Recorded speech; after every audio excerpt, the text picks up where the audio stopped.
जम्मू कश्मीर के पुंछ में आतंकवादियों की तलाश में सुरक्षा बलों का सर्च ऑपरेशन आज तीसरे दिन भी जारी रहा। शनिवार को एयरफोर्स के काफिले पर हुए आतंकी हमले में एक जवान शहीद हो गया था, जबकि 4 जवान घायल हुए थे। इस हमले के बाद से ही सुरक्षा बलों ने पूरे इलाके को घेर लिया और तलाशी अभियान चलाया, जो तीसरे दिन भी जारी रहा। जानकारी के मुताबिक हमले के बाद ये आतंकी पुंछ के आसपास के घने जंगलों में छिप गए। इन आतंकियों की तलाश के लिए हेलीकॉप्टर और ड्रोन की भी मदद ली गई। अब खबर है कि सुरक्षा बल ने 4 आतंकियों को घेर लिया। वहीं भारतीय सेना ने 2 आतंकियों के स्केच जारी किए और इन आतंकियों का पता बताने वाले को 20 लाख का इनाम देने का ऐलान किया। आतंकियों की तलाश में सुरक्षा बलों ने पुंछ के आसपास के इलाकों में सुरक्षा बढ़ा दी है। चप्पे चप्पे पर जवान मुस्तैद नजर आए। वहां से आने जाने वाली सभी गाड़ियों की चेकिंग की गई और उसके बाद ही उन्हें जाने दिया गया। तो वहीं सुरक्षा बलों ने आतंकियों के मददगार होने के शक में करीब 20 लोगों को हिरासत में ले लिया और उनसे पूछताछ शुरू कर दी है। और इस बीच पुंछ में वायुसेना के काफिले पर हुए आतंकी हमले को लेकर भी सियासत जारी है। विपक्ष के कई नेताओं ने चुनाव के दौरान हुए आतंकी हमले पर सवाल खड़े किए और बीजेपी को घेरने की कोशिश भी की, जिनमें लालू यादव की बेटी और आरजेडी नेता तेज प्रताप यादव भी शामिल रहे।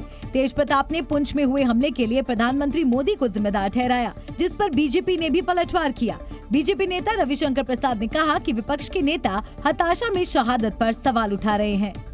जवान जो शहीद हो जाते हैं, अब फिर चुनाव आता है तो मोदी जी हड़बड़ा करवाते हैं लोगों को। केवल इन लोगों ने लड़वाने का काम किया, हिंदू मुसलमान कराने का। शहीद जो हुए ये सब किसके वजह से हुए? मोदी जी के वजह से हुए। इतने हताश हो गए।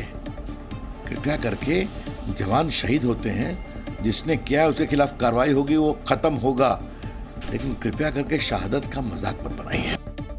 पुंछ हमले पर जारी सियासत के बीच नेशनल कॉन्फ्रेंस के प्रमुख फारूक अब्दुल्ला ने ऐसा बयान दिया जिस पर अब विवाद खड़ा हो गया है। फारूक अब्दुल्ला ने पाकिस्तान का गुणगान किया, जिस पर बीजेपी ने अब कड़ा प्रहार बोला।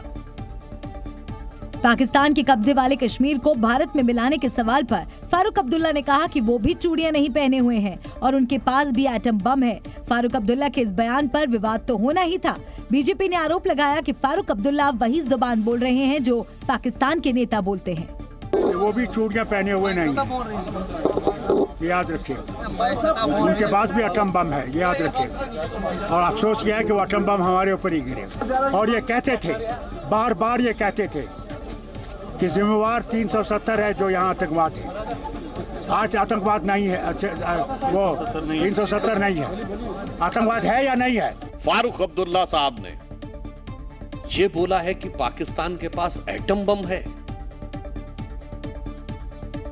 यानी जो वहां के कभी शायद इक्का दुक्का मौकों पे छोड़ के वहां के किसी सीरियस नेता ने नहीं बोला, वहां के सिर्फ पाकिस्तान के सिरफिरे नेताओं ने बोला। इंडी गठबंधन के सिरमौर नेता वो बोल रहे हैं। वहीं पंजाब के पूर्व मुख्यमंत्री और कांग्रेस नेता चरणजीत सिंह चन्नी ने पुंछ हमले को लेकर की गई अपनी टिप्पणी पर सफाई दी है। एक दिन पहले ही उन्होंने चुनाव के दौरान हुए हमले को स्टंट करार दे दिया था, जिस पर सफाई देते हुए चरणजीत सिंह चन्नी ने कहा कि देश की सुरक्षा में तैनात जवानों पर उन्हें गर्व है। साथ ही उन्होंने इंटेलिजेंस की नाकामी बताते हुए केंद्र सरकार को घेरा। तो वहीं बीजेपी नेता कविंद्र गुप्ता ने उनके बयान को सेना का अपमान बताया। उन्होंने कहा कि कांग्रेस हमेशा से आतंकवाद की समर्थक रही है और सेना की शहादत का अपमान करती रही है। ये पॉलिटिकली इसको स्टंट बनाकर क्यों बीजेपी यूज करती है और क्यों बार बार हमारे शहीद हो रहे हैं? क्यों नहीं सरकार का इंटेलिजेंस फेलियर क्यों है? कांग्रेस के नेता इतने गिर चुके हैं, इनके लिए पाकिस्तान, इनके लिए विदेश पहले है।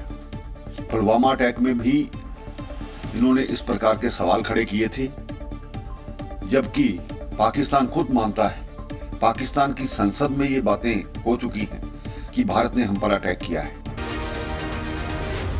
जी न्यूज़।